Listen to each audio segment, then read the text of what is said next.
సమైక్యాంధ్ర 38 రోజులుగా సమైక్యాంధ్ర కోసం జీతాలు మాకు అవసరం లేదు అని చెప్పి ఉద్యోగాలను పక్కన పెట్టి పోరాటం చేస్తున్న ఉద్యోగ సంఘ జేఏసీ నాయకులకి, అందులో పాల్గొంచుకుంటున్న ప్రజానికానికి అందరికీ ఉద్యమ ధన్యవాదాలు.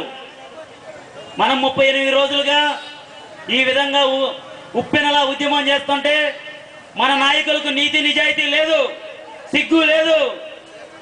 ఒక నాయకుడు అంటున్నాడు ఉత్తరాంధ్రాన్ని తీసుకెళ్లి తెలంగాణలో కలపమని, మరో నాయకుడు అంటున్నాడు రాయలసీమను తీసుకెళ్లి తెలంగాణలో కలపమని, మరో నాయకుడు అంటున్నాడు హైదరాబాద్ను యూటీ చేయమని. వీళ్ళకి చిత్తశుద్ధి లేదు. వాళ్ళ నాయకులుగా మనం గౌరవించాల్సిన అవసరం అసలు లేదు.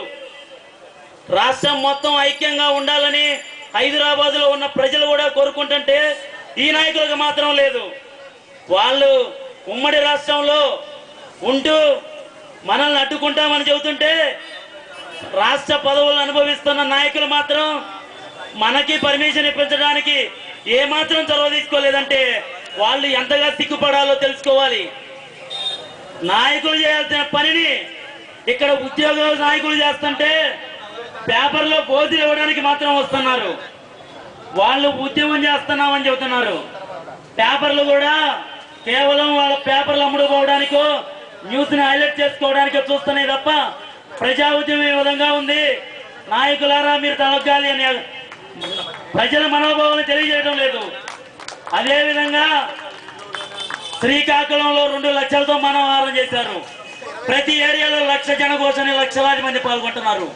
వీరందరూ హైదరాబాద్లో దిగ్బంధం చేస్తారు. ఖచ్చితంగా ఆ రోజు వస్తుంది, అక్కడి నుంచి బయలుదేరి ఢిల్లీని దిగ్బంధం చేస్తాం. ఇది ఉద్యమ స్ఫూర్తి. ఆంధ్ర రాష్ట్రం ఐక్యంగానే ఉంటుంది. నాయకులారా ఈ దెబ్బకు మీరు కొట్టుకుని పోతారు. మీ పదవులు ఉండవు, మీ ప్రభుత్వాలు ఉండవు, ప్రజా ప్రభుత్వాలే ఉంటాయి. అవసరమైతే జేఏసీ నాయకులే అభ్యర్థులను నిల్చోబెడతారు. ప్రజలకి మనోభావాలకి అనుగుణంగా ఎవరు పని చేస్తారో వాళ్ళనే ఎన్నుకుంటారు. గుర్తుంచుకోండి, ఏదో ఎస్కాట్ ఉంది, నాయకులుగా తిరుగుతున్నాం, చలామణి అవుతున్నాం అంటే చల్లదు. కేవలం ప్రజల మనోభావాలను గుర్తించండి. రేపు జరగబోయే మహాసభకి కేవలం ఉద్యోగ సంఘాలే రావాలన్నారు. అంతకుముందు హైదరాబాద్లో పెట్టిన సభకు వాళ్ళే వచ్చారా? మన నాయకులకి కళ్ళు లేవా? ఈరోజు నోరు లేదా? మాట్లాడలేరా? ఏమి ప్రజలు పాల్గొనకూడదా? మనం శాంతియుతంగా చేస్తున్నాం. మన మధ్యకి పోలీసులు ఎందుకు? ఎక్కడ ధ్వంసం చేశాం?